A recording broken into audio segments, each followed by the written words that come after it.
Hi guys! Welcome sa aking channel, Travelous TV. Sa mga hindi po nakakilala sa akin, ako nga po pala si Raymond. At ngayong araw ay magre-review tayo ng isang product na Epson. So ayan, dahil magbabalik eskwela na naman ng mga bata, so kailangan natin ng printer. So tara, reviewin natin to.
Hindi ko yes. So ito na. Pipili na tayo ng country region. Hanapin lang natin yung Philippines.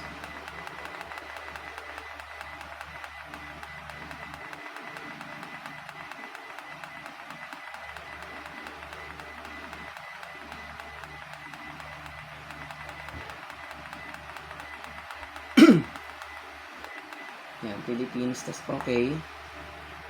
Daylight saving time. Off muna natin yan. Tas next, pipili tayo kung paano yung date format natin. So, day, month, year na lang.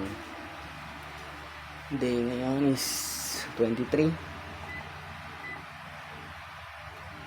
August 08 2023.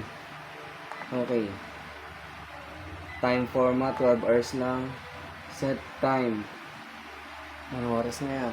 Alas 2:48.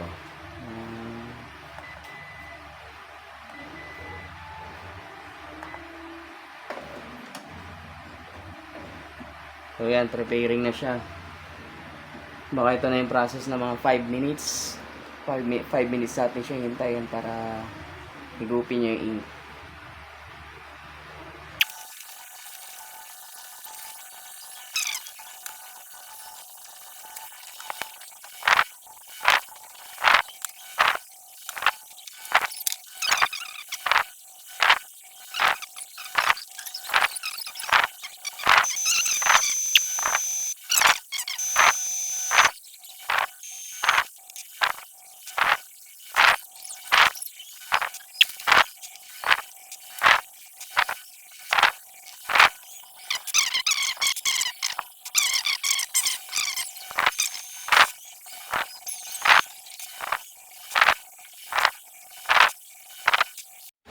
Ayan, so ayan guys, tapos na tayo tapos na mag-setup, no.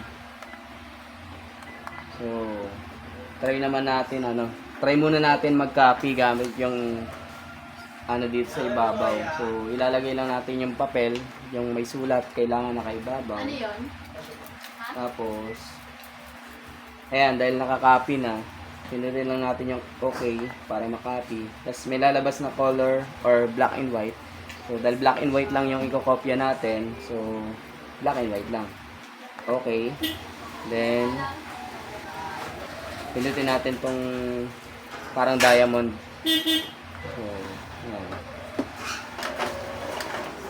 So, ayan, nagka-copy na siya. Dito sa ibabaw, tapos lalabas siya dito sa ilalim. Yung kinokopya natin.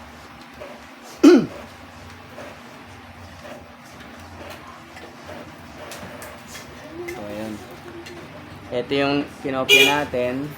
Ito yung kinopya natin. Tapos ito yung kinopya, yung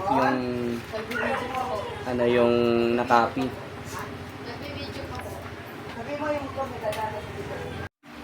Ayan guys, no. Nakapag-copy na tayo gamit yung header dito sa ibabaw. So, try naman natin mag-scan. Scan tayo. Ito na lang scan natin. So, lagay lang natin dito sa ibabaw.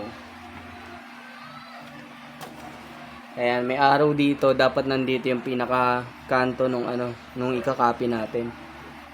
So, parang ganito. Ayan, nakaganyan siya. Diyan siya nakadikit. So, baba na natin to.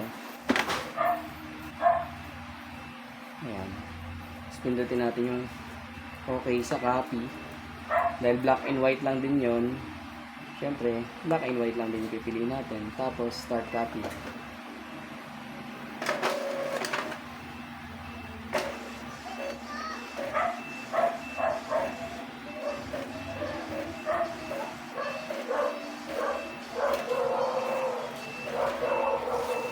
So, ayan. Ito yung print out nya.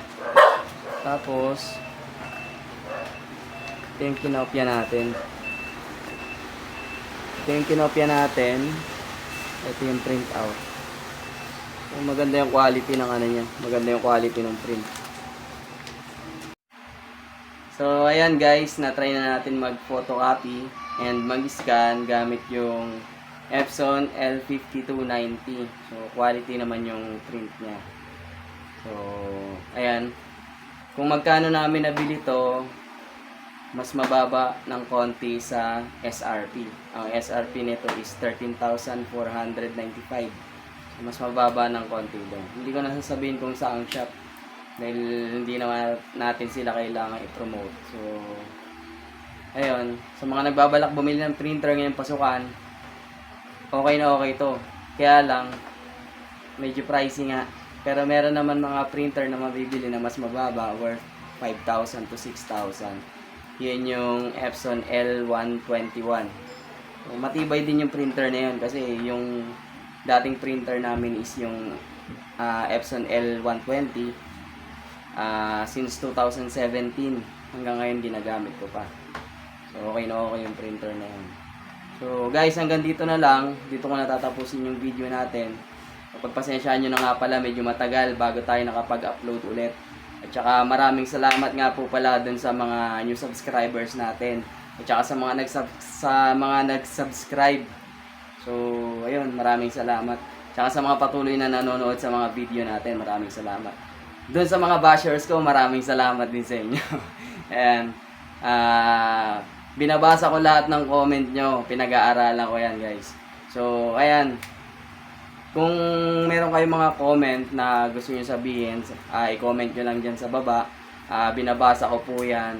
Yung mga suggestion nyo, binabasa ko po yan. So, pinag-aaralan ko po yan. So, ayun. Maraming salamat guys, no. Hanggang dito na lang. Bye-bye.